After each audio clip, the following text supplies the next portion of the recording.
What's going on, everybody? Welcome back to the channel. What's going on, everyone? Welcome back to the Corey Austin Theorem, where I talk about life for a certain segment of the population who tend to be fond of not only using but abusing substances that could potentially make you feel high, good, euphoric, lighthearted, if you will. And that's kind of what the channel's geared towards. I've tried talking about other stuff before, but you know, the algorithm just likes to keep you right there in that box. And I've had a couple of videos, you know, when I tried to talk about like popular news and stuff like that a while back, I had a couple of videos that, you know, were hot topics at the right time, and they kind of hit pretty big. I was like, okay, that's pretty good for my small channel. But overall, the stuff when I talk about kratom or 7-hydroxy or anything like that, they get far more views than anything else that I talk about. And that lets me know clearly what the algorithm is expecting and anticipating my listeners to spend more time on. So that's why I continue to talk about it, even though I'm not taking it right now. Quick backstory. I've been on and off of kratom powder and MIT 45s on and off for about 5 years, probably since 2020. May have been 2019, late 2019 that I discovered it. So I haven't known about kratom and kratom products for a really, really long time. I'm somewhat relatively new to kratom and kratom related products. But after quitting, then starting up again, then quitting, then starting up again several times, I finally stayed off for quite a while, and I messed around and discovered the 7-hydroxy, and I started taking the 7-hydroxy, and that became something that was just a whole nother demon for me, a whole nother demon. And for the first time in my life, I was willing to do something drastic and something desperate to get off of it, and actually talked to my place of work, which was very understanding. Told them exactly what was going on with me, and that I was going to have to take a couple of weeks to get myself together. And that's what I did. And I went to a detox facility. First time and only time in my life, as an almost 50-year-old man, husband, and father of 2, have I ever been desperate enough to do something that drastic. Not only that, the facility I went to was in Palm Beach, Florida. I'm in Greensboro, North Carolina, so that was a, you know, almost 2-hour flight for me. You're talking 12 hours in a car, roughly. So I not only went away from my family for almost 2 weeks to get off of the 7-hydroxy, because that's how desperate I have become in the dependency, the physical dependency and the addiction. And then the physical dependency of it starts to wear on you mentally as well, because you recognize in that, being that you have a spirit and a soul, and in the human condition, you realize that you're an utter slave to that substance, you know, and that is a bad place to be. So I went to detox, got off of it, and it's been well over 100 days at this point. I've stopped counting. I will say, for all the people that are NA supporters, AA supporters out there, I think those are great programs. I do not attend AA or NA, and I do drink at times, and have some drinks on the weekend. I'll do a little bit of, you know, maybe some THC gummies and stuff like that on the weekend as well. My wife and I both enjoy that, and when the baby goes to bed, we'll go get in the hot tub, you know, and we have a little buzz, and we'll do a crab boil, and I live that sort of lifestyle. But then I also eat really healthy, I exercise, I do intermittent fasting. It's very rare that I eat something throughout the day at all, and in fact, that's how I reversed a fatty liver that I got diagnosed with back in 2019. And I discussed that several videos ago, how I reversed a fatty liver. And I know I reversed it because I went back and got another ultrasound on my liver a couple of months ago and it looked completely different. All the fat had been released from it, everything else. And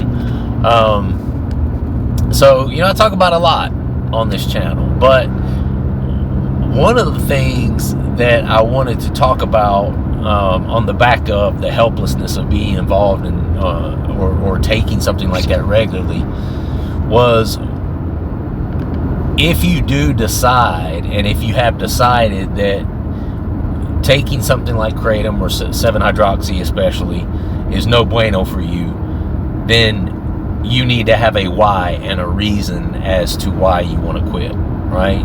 And Addiction 101 says that quitting for the benefit of someone else is never 1,000% of the time the way to go, and is never an adequate, and will never be an adequate enough reason for quitting something like that. If you don't want it, and you yourself oftentimes have not hit rock bottom, then no one else is going to be in the running to help you get better more than you are going to be in the running to help yourself get better. You following me? That's a roundabout way of saying,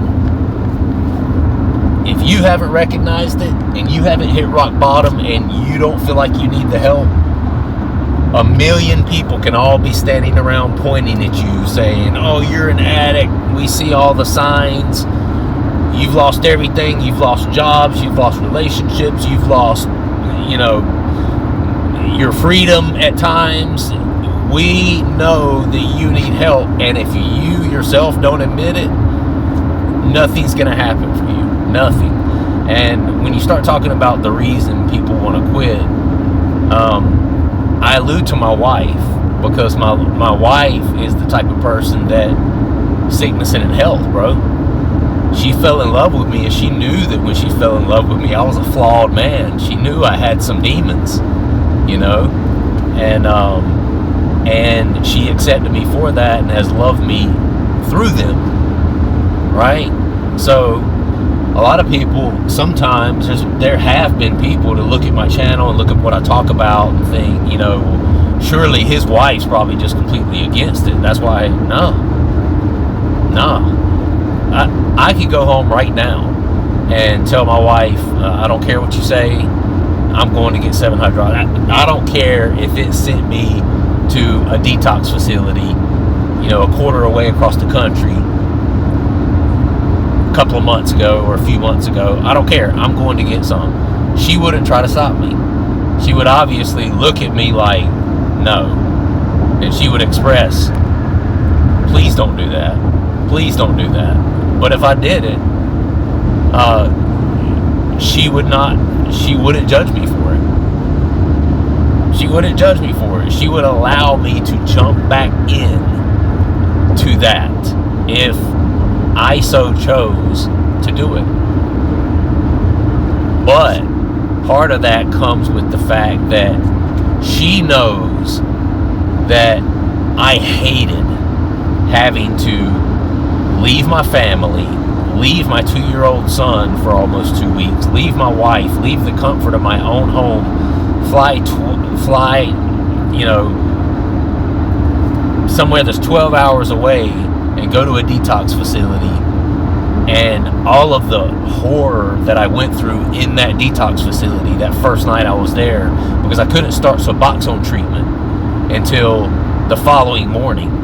So when I got there, I had a period of probably 18 hours where I didn't have any 7-hydroxy and didn't have any Suboxone, anything to really, curtail how severe these physical withdrawals were, because I was on heavy amounts, like 400 or 500 milligrams a day type of amounts of this 7-hydroxy. So I was very, very physically dependent upon it. And that first night for me was hell. And she knows that I'll never do that again. She knows that I will never take that shit again. She just trusts that about me. She's been married to me long enough to know that, yeah, I get neck deep in things at times. I always will kind of have that tendency because of my addictive past and that just being part of my cognitive makeup. I've broken so many habits over the years, including a heavy porn addiction that I had when I was younger. I would say I was definitely a sex addict as well. I'm a completely different person than that now. Completely. Don't watch porn anymore. And I'm not saying in the last few years I hadn't had a slip up or two. I'm not saying that. But I do not actively watch porn anymore. And it's been a long time since I have. And, I'm a retired womanizer. I don't do that anymore. And I've changed that aspect of my cognitive behavior, and I do believe that people can change or at least curtail that sort of behavior just by getting older, getting more mature, that sort of thing. But the fact that I have a spouse that does not force certain things on me and force or try to force sobriety and other things, complete abstinence and stuff like that on me is perfect for me. She's the perfect person for me because I never felt pressed or devalued because of the situation that I was in. Now, it does help the fact that my wife also drinks a little bit every night. She likes a little THC here and there. She even enjoyed a little bit of kratom, like the capsules and stuff. When I would take those, she would take a little, but she was a very mild user of them. But she's the type of person that she's good with doing all that stuff, but she always does it within the confines of a really good moderation and mindset of moderation. You never see my wife just fucked up on anything. And she's a professional. She makes a ton of money every year, just, but it's something like, yeah, she likes it to be part of her day, part of her week sort of thing, but she's just always very responsible with it. And I've learned a lot from her on that, and I have gotten to a point in my life where I kind of know what I can do, what I can't do. And one thing I cannot do is something like 7-hydroxy. Not anything close. And if I'm not even going to sit here and say at this point that I'll never take kratom powder again, because anytime I ever took kratom powder, I was always able to wean myself off of it without any outside intervention. It was just, I did that several times. I'm not saying it wasn't, I didn't have difficult moments with it, but it wasn't nothing, it wasn't anything even close in comparison to coming off of the 7-hydroxy. And I was always able to, without a whole huge ton of effort, just come off on my own and just taper off, right? 7-hydroxy, I couldn't do that. I was too severely physically addicted to it. Shit, I mean, they call that shit gas station heroin for a reason, right? But, I think the important thing is that you have to be absolutely singular focused minded on you not wanting to go back there yourself. And that's where the big thing is for me. My wife has let me do my thing over the years that we've been married, and she's even seen me going down the path that she was like, honey, but she always has respect to me as a man. And, she had never seen me take it that far down, right, as I did with 7-hydroxy. And that was kind of the wake-up call that caused me to sit down with her and say, look, anything that's kind of like an opiate, no bueno for me. I just can't do stuff like that safely, right? I just can't. I've never been able to. And there was a period of time with just kratom powder where I felt like I was at a good place with it and not having any issues, no withdrawals really when I wasn't taking it. I shared this in a video pretty recently, where I was taking maybe 10 grams, maybe 12 grams a day. For the first 2 years that I used kratom, that's what I did. I didn't even take that much. And I would take my last dose at like 5 o'clock in the evening or something, and then I wouldn't take it the whole rest of the night. never woke up during the night and took it, slept like a baby, slept fine, and it never messed with me, like for a couple of years. And it was discovering the MIT 45 extracts and then starting to use those like an idiot. Those are what increased my tolerance to a point where then my tolerance was so increased from the heavy MIT use, the liquid extracts, that I had a tough time going back to the powder, because the powder didn't have enough of what my body was accustomed to as far as those alkaloids that get you high. The powder didn't have as much of that as the MIT 45s did. All right, so I get twisted out on these MIT 45s, and then I try to go back to the powder, and then that's when I was kind of struggling, like, to not go into serious withdrawal, right? Because my plan was to, once I switched over to the powder, to then slowly come off of it. And basically, you know, that's kind of how I started this channel, was just talking about it. And I came off of it a couple of times, tapering, and then, you know, went back on them. But you have to know yourself as a person. You have to be a person who understands what your tendencies are, understands that there has to be a line that you personally just can't cross. I think everybody who has ever had any substance abuse issues at all can safely say that. There's just certain things I shouldn't fuck with. It just is what it is. And maybe it would be better for all of us if we would just all live a life of recovery and 1000% complete abstinence from all mind-altering substances. Maybe we would be better that way. But still, not everybody's going to do it. Not everybody's going to do it. Not everybody wants to give up everything. So if you're not, at least try to learn how to live a balanced lifestyle. Also eating healthy. Also intermittent fasting to give your organs time to recover from any damage that you may be doing to it. Do everything in moderation. Look, if you're gonna do anything, do it in like micro-dosing sort of measures. Exercise heavily. Live a balanced life. You can't just be substance all the time, and then in your spare time all you do is eat cheeseburgers and sit around the couch playing video games. Yeah, whatever that substance is going to drive you into the ground 1,000,000 times faster than someone who uses some substances in moderation, but also exercises, also eats healthy, also does intermittent fasting, all these other things. Big difference. And I'm a big proponent of the type of person that if you're going to use substances, don't let that be the thing that controls your life. Have other hobbies, have exercise, have music, have, you know, other things that you can rely on, so that you're just not just shoving them down every day, all day. You know, spend your time doing other stuff to keep your head space and your mind off of it. All right, I gotta go. I've been jabbering for too long. Basically, the lowdown is you need to decide that you need to get off of and or learn how to control some particular substance. Nobody else, no one else can decide that for you. And God knows what you need, and he gives to you based on what you need, not what you want.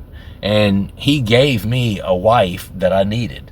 One that wasn't going to point fingers at me, one that wasn't going to judge me, one that wasn't going to be overbearing in telling me to stop or to slow down or this and that and the other. She was a person that allowed me to do me because she believed and understood that deep down in my heart as a man, she knew that I was not good with where I was. I was not comfortable with what I was doing. She knew that I wanted to fix it, that I was just in a tough spot, right? And she respected the fact that I went to detox and left my family for 2 weeks. That let her know, because she knows how much I love her and my family. That put her on notice and let her know that, yeah, he's gone way too far. He knows he's gone way too far, and he's not going to go back there again. She trusts that I'm not going to go back there again, and I'm not. But you got to know where you're at with that. You do. I got to run to the store, pick something up. Love you guys. Hope you guys all are doing well. Happy Friday. Enjoy the weekend. Watch the UFC on Saturday. It's an early one. It's in Qatar, which is somewhere across the world, so it comes on early. But it's a good fights on there for a free fight night. But love you guys very much. Subscribe to the channel if you would like the video. Comment down below, and I will see you on the next installment of the Curiosity Theater. Thank you guys. Peace.